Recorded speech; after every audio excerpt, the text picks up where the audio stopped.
मेरा मतलब है कि जब भी कोई व्यक्ति हमारे घर में आता है या हमारे ऑफिस में आता है या हमारे व्यापारिक संस्थान में आता है, हम उसे जो है पानी परोस करके गिलास में देते हैं। कभी आपने गौर किया कि वो व्यक्ति कभी एक घुट पानी पीता है, कभी आधा गिलास पानी पीता है और कभी जो है आवश्यकता ना होने पर भी पूरा पानी पी जाता है।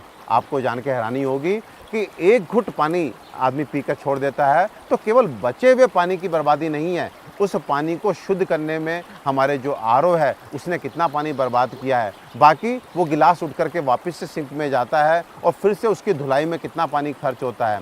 और साथ में जो व्यक्ति प्यास ना होने पर भी पानी को पी जाता है क्योंकि उसके शरीर की आवश्यकता नहीं थी, इसलिए आधे घंटे बाद, 1 घंटे बाद शरीर जो है मूत्र के रूप में उस पानी को निकाल देता है। उसके बाद फ्लश करना, हाथ धोना इत्यादि यदि हम सबको जोड़ें तो आपको जान के हैरानी होगी कि यदि हमारे देश में हम कुल परिवारों की संख्या देखें, व्यापारिक संस्थानों की संख्या देखें तो लगभग 30 करोड़ जगह ये काम यदि एक बार भी दिन में होता हो तो ये आंकड़ा 300 करोड़ लीटर पीने योग्य पानी की बर्बादी का बैठता है। तो भाइयों, मैं आपसे कहना चाहता हूँ कि आप मेहमान नवाजी का तरीका बदलें, यानी कि जिस तरह आप किसी को खाने पे बुलाते हैं और डाइनिंग टेबल पे आप सब्जी का, दाल का, सलाद का आप बाउल रख के उसके सामने खाली प्लेट रख करके जो है उसको स्वतंत्र छोड़ते हैं कि वो अपनी इच्छा के अनुसार जो है कितनी मात्रा में खाना है, कौन सी चीज़ खानी, आप स्वतंत्र छोड़ते हैं। और आपसे एक बात पूछता हूँ, यदि वो व्यक्ति जो है आधी कटोरी सब्जी, आधी कटोरी दाल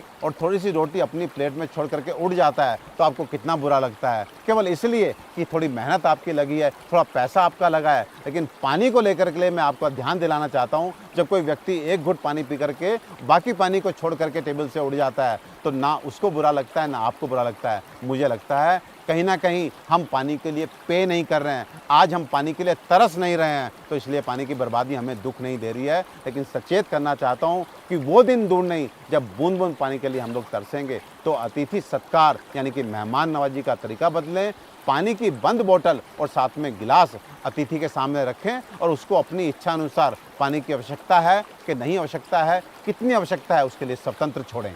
भाइयों, किस बात का इंतजार कर रहे हैं? आखिर कब तक सरकारों को कोसते रहेंगे? कौन सा सामाजिक संगठन हमारी मदद कर पाएगा? इस स्थिति को हमने ही पैदा किया है और हमारे खुद के प्रयास ही हमें इस संकट से बाहर लेकर के आएंगे। अब तो सुधरो, अपनी जिम्मेदारी को समझो, ऐसा ना हो कि आने वाली पीढ़ियां पानी के अभाव में हमें कोसते हुए खत्म हो जाएं।